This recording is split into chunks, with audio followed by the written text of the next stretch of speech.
Hello everyone, I'm going to record a quick video on closing, how to close your clients out, how do you close your members out, how to just close your program engagements in Salesforce, and also your intakes.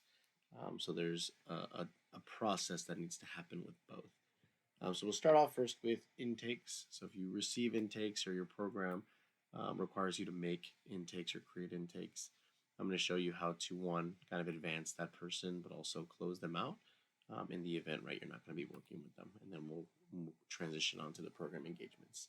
So first, for intakes are those clients, members, people in Salesforce that are interested or have been recommended to receive services through Harmony at Home, but we do not yet have consent forms for them. Okay, so here I'll just transition into one of my intakes, and there's a few options that you'll have access to here on the drop down menu. You'll have the My In Progress intakes, the My Approved, all of my intakes, and then CSY My Intakes is current school year. So that'll show the intakes for this specific year. Okay, so for you, you're going to look at this stage, right? That's the one thing that's important. So I'm going to go ahead and click on one of the intakes. So I've worked with my intake. Everything's great. I'm going to then progress this intake after I get their consent form signed. So what I'm going to do is I'm going to push it back to in progress and pending. Okay, in progress and pending is basically I'm working this intake. I have not received consent. So you have a couple options. You have awaiting consent or member forms. So this means that you've already had a conversation with the person, and for you, it's communicating to yourself that all you're waiting back is consent from them, or you're waiting for those members to sign those documents. So if you've already had a conversation with them, you reached out to parent said, oh yeah, I'm interested, or they are like, you know what, we're interested, you can click to awaiting consent, mark that as a complete stage, and you'll know for yourself when you go into my intakes here that that's the stage that they're currently in. So this stage is going to dictate where they're at in the process. Okay, so for me, I'm working with Doug. Finally was able to get consent. Awesome. Everything is accurate here in the system. So once that happens, you're then going to click which option it is. Were they not approved because the parent said no? Did the client say no? Were they referred elsewhere? Are they receiving outside services? And then is there another reason why they wouldn't be approved? Okay. Then we also have the student transferred out, not eligible, forms completed and approved, and graduated. So here, the most options you're going to use would be that awaiting consent and also the forms completed.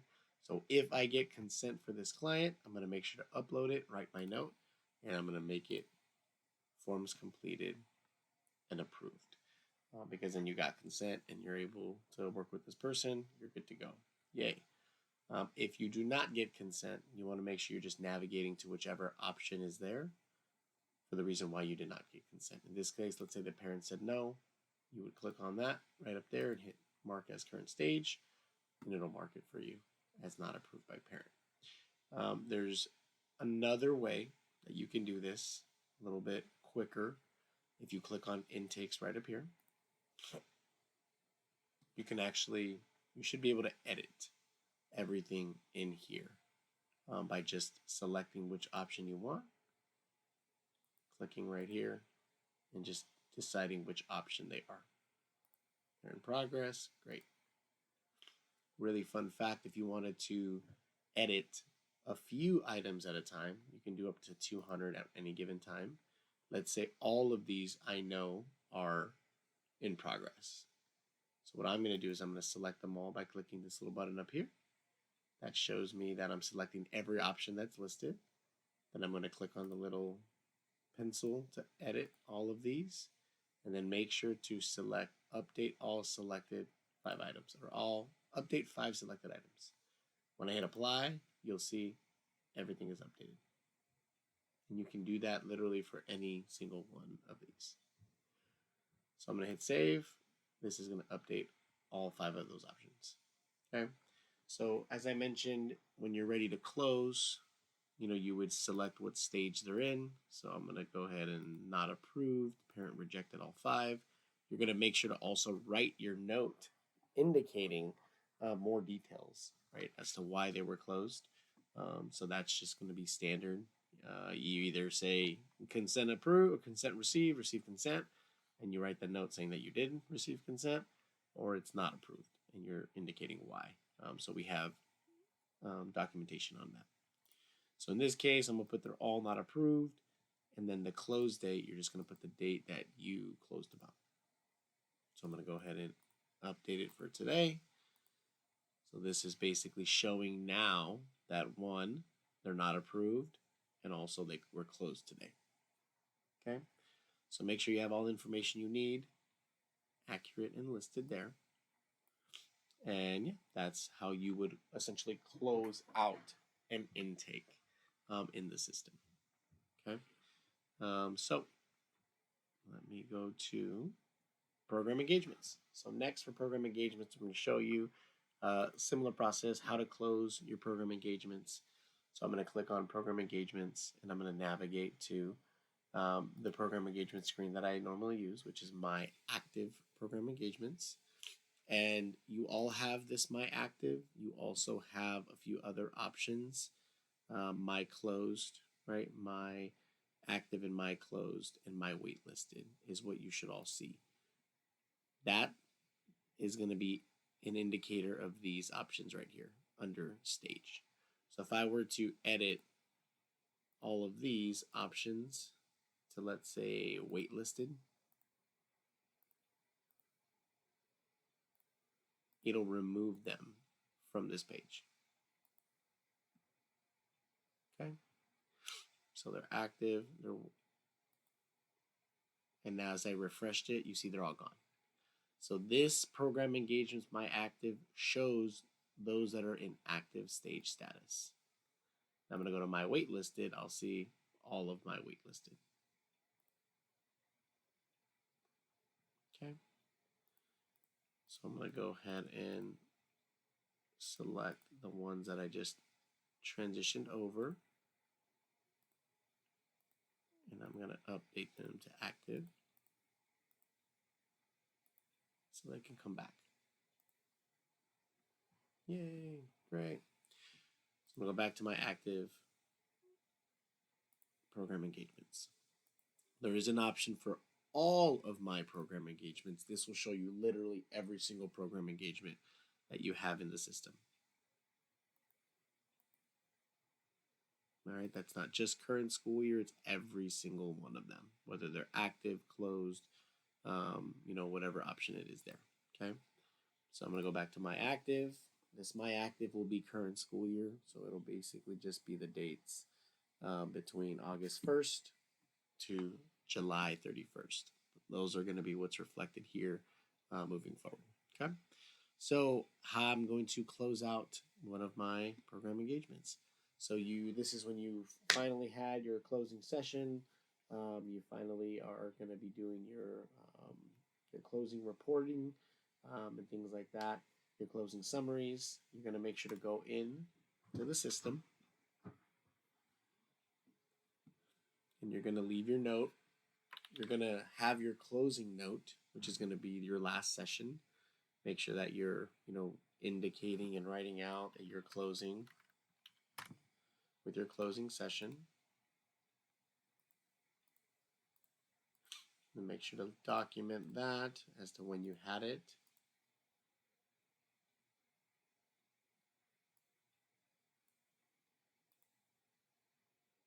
And there's an option for closing summary and individual session. So for your closing session, it's going to be individual session, because this is basically indicating what happened with your closing session. And then you're going to log. Make sure you have the green check mark at the bottom right hand corner. Then you're going to log your closing session. Okay. So you're making sure that you're logging your closing note and you're logging your closing session for service delivery. That's going to be different than uploading your closing summary to your Salesforce. Okay, and Lorena We'll give you more details on that process, but basically you would have a separate note for closing that says closing summary, and I'll show you. And then it'll just be the closing summary that you have created for this person specifically. And this would just be, like I said, consult with Lorena. It's also in your sticks and stones like documentation manual thing that you guys have. So just make sure that you are logging it as also closing summary. And then in the body, I believe there's been a few things that we have stated in the past. So if you don't have to fill anything here in the body, I believe you might want to upload the actual copy of the closing summary. So just add it to your files, okay? Just to make sure you have it. Right? So that is, then you hit, you make sure you're good to go with that. And after you're done, you're going to make sure you go to close. And up here are the options you can select. You can click closed here. You'll mark the stage as complete. And now you've showed that you closed, but then you also want to have your end date. So go down here where it says stage closed, and you're going to have your end date. End date is the day that you've finished providing services to this client, this member, this person, anybody. And what this does is it closes out this program engagement. And yeah, so that way you don't have to worry about doing it later. And then you're also going to make sure that you have everything correct as well. So make sure that you have your traumas listed correctly. You make sure that any other things that you need, like the after counseling functioning level, you want to make sure that you have that listed as well when you collect them. Okay? So this is where you can dictate, oh, this person was, in crisis prior. Now they're stable. Or they went from in crisis to vulnerable. So they increased, to a different functioning level. But you'll also have that information in the system to show, okay, how do these clients progress if you're working in the counseling program. For Family First, you have your Family First info here. You would basically be updating their status. If they're graduated, great, they graduated. If they're enrolled, if they completed a cert, if they transferred out, you can indicate here just their post-secondary status. If they've graduated high school, but now you know that they're actively trying to enroll in another programming. Or if they completed their AA and they transferred out, great. You'd also indicate, right, their pregnancy status, their birthday, if they graduated high school, if they graduated their post-secondary program, and then obviously their geographic location, and that's for the Family First program, okay? So for BP, similar, you would just basically acknowledge that you're closing. It wouldn't be a closing summary necessarily, just closing, end of school year closing. So for BP, it would just be end of school year closing. And this will be that last weekly what's up that you have, and you're just indicating that you're closing. So that way we have documentation that you've closed the program engagement for this year, which is going to be great. End of the year stuff. So then you'll hit closed, same thing. You'll list the date that you closed. Then when you do that, you hit save. Now you've officially closed out this client. You're good there. And then you don't have to worry about closing them in the future. And they shouldn't pop up anymore. So Doug Fake One in your program engagements that you're actively monitoring. So that's how you'll transition them to a different space so you don't have to see them. And there's no confusion there because they're no longer active. Okay. All right. So that is the closing, how we close in the system, right? Adding your service deliveries for closing, adding your closing note, making sure that you're closing everybody out, whether it's a member, whether it's a client, whether it's a school that you're working with for that school year. We want to make sure that we are closing every single one of our clients. And you'll see here there may be, like this one right here, sample 3 Hob bullying prevention, you'll see that it's an active, but I have end dates here. So even if you have an end date, that does not indicate that you've closed them out. It's the stage. We need to indicate in the stage who they are and what part of the process they're in. And what I'll do in the next video is kind of show you some shortcuts on how to quickly kind of navigate your Salesforce to make edits and things like that. So thank you all. I hope this video helps. Have a good day.